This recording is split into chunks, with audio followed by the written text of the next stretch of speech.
সকালের নাস্তা শেষ করে মাথায় হাত দিয়ে প্রায় 1.5 ঘন্টা কাটিয়ে দিয়েছি কি রান্না করব। হ্যালো ভিউয়ার্স, আসসালামু আলাইকুম। এই শাকটাকে আপনারা কে কে চেনেন?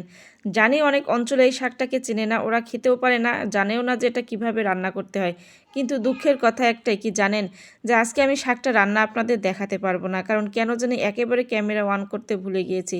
দেখি পুরো শাক রান্না হয়ে গেছে, তারপর হচ্ছে ক্যামেরা অন করেছি। আসলে আমার মতো কার কার এমন অবস্থা হয়, ফেসবুকে কাজ করতে এসে বর্তমানে মাথা মুথা সব খারাপ হয়ে গেছে। এক হচ্ছে কয়েকদিন আগে সুন্দর একটা ভিউ দিত, আর এখন তো কোনো রকমের ভিউ কেন জানি 3 থেকে 4 দিন ধরে পেজে কোনো ভিউই নেই, কোনো ইনকামও হচ্ছে না, আবার শুরু করে দিয়েছে একই অবস্থা। আচ্ছা, শাকটাকে একটু ভালো করে প্রথমে হচ্ছে বেছে নিতে হবে, কিভাবে বাছতে হবে সেটা তো দেখতেই পারতেছেন, কিন্তু কিভাবে রান্না করতে হবে সেটা কিন্তু দেখাতে পারলাম না।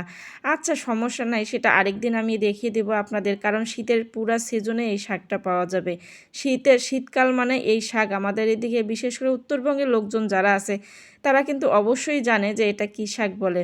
অনেকেই অনেকেই করে কি এই শাকটা ভাজি খায়, আসলে আমরা এই শাকটা আমাদের এইদিকে বিশেষ করে ভাজি খাই না। এটা সুন্দর করে হচ্ছে ঝোল ঝোল করে একটু রান্না করে লাস্টে হচ্ছে রসুন আর পেঁয়াজ বাগার দিয়ে তেলে দিয়ে তারপর হচ্ছে খায়। আসলে খেতে কিন্তু অনেক ভালো লাগে। আর এই শাক রান্না করে সেই দিন আমার অবস্থা অনেক খারাপ হয়ে গিয়েছিল, রান্না করার শেষে ভাতের পরিমাণ একটু বেশি খেয়ে ফেলেছিলাম, কারণ কি এই শাকটা আমার অনেক পছন্দের একটু শাক। ভাত বেশি খাওয়ার পরে আর কিন্তু উঠা হাঁটা চলাফেরা করতে পারি নাই, আমার ঘরে সবাই হাসাহাসি শুরু করে দিয়েছে। মাছ মাংস আমার অতটা খুব যে একটা পছন্দ তা না, মাছের মধ্যে হচ্ছে ছোটো মাছটা যদি একটু ভালো লাগে তাহলে খাই, বড় মাছ টোটালি খাই না। আর মাংসের মধ্যে 2-1টা হাড় পাইলে খাই, কিন্তু আমার শাকসবজি ছাড়া একটা দিনও চলে না, প্রত্যেকটা দিনের রুটিনে হচ্ছে আমার শাকসবজিতে থাকবেই।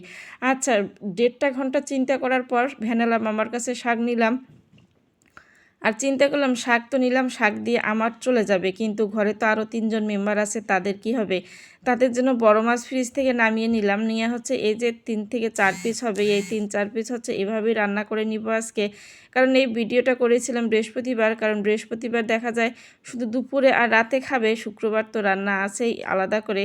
এই কারণে হচ্ছে এই কয়েক পিস রান্না করে নিয়েছি, 2 বেলার জন্য ওদের হয়ে যাবে। তারপর হচ্ছে শাক দিয়ে তো শুধু চলবেই না আমার, তারপর আরেকটা সবজি লাগবে। সেই কারণে হচ্ছে এখানে আরেকটা সিম আর আলু, হচ্ছে নতুন সিম আরেক এইভাবে হচ্ছে একটু ভাজি করে নিচ্ছি। আপনারা অনেকেই হচ্ছে সিম আলু টমেটো দিয়ে সবজি খান, আমরা সবজি খাই, কিন্তু সবজি খুব একটা খাওয়া হয় না, কিন্তু আলু আর হচ্ছে সিম এভাবে ভাজি করে খাওয়া হয়। আচ্ছা, এই যে আমি আজকে আলুটা গোল গোল করে কেটে দিয়েছি, আপনারা এই আলুটাকে কে কীভাবে ছিলেন? একদম ছোট ছোট যে আলুটা, আমাদের এদিকে অনেকে হচ্ছে এটাকে ঝাউ আলু বলে, অনেকে বুট আলু বলে, অনেক অঞ্চলে ছোট আলু বলে। আসলে এক এক জায়গার ভাষা এক একভাবে এক একটা জিনিসকে ওরা চেনে। তবে এই ঝাউ আলু দিয়ে এই সিম আলু ভাজিটা এত মজার হয় খেতে, একদিন খেয়ে দেখবেন।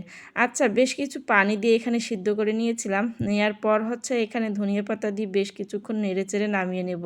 তবে সিম ভাজিটা একটু রসালো থাকলেই ভালো হয়, একদম হচ্ছে নিচে লেগে গেলে ভালো লাগে না। এখানে যদি আরও ছোটো মাছ চিংড়ি মাছ দিতে পারেন তাহলে তো আরও বেশি টেস্টটা দ্বিগুণ হয়ে যায়।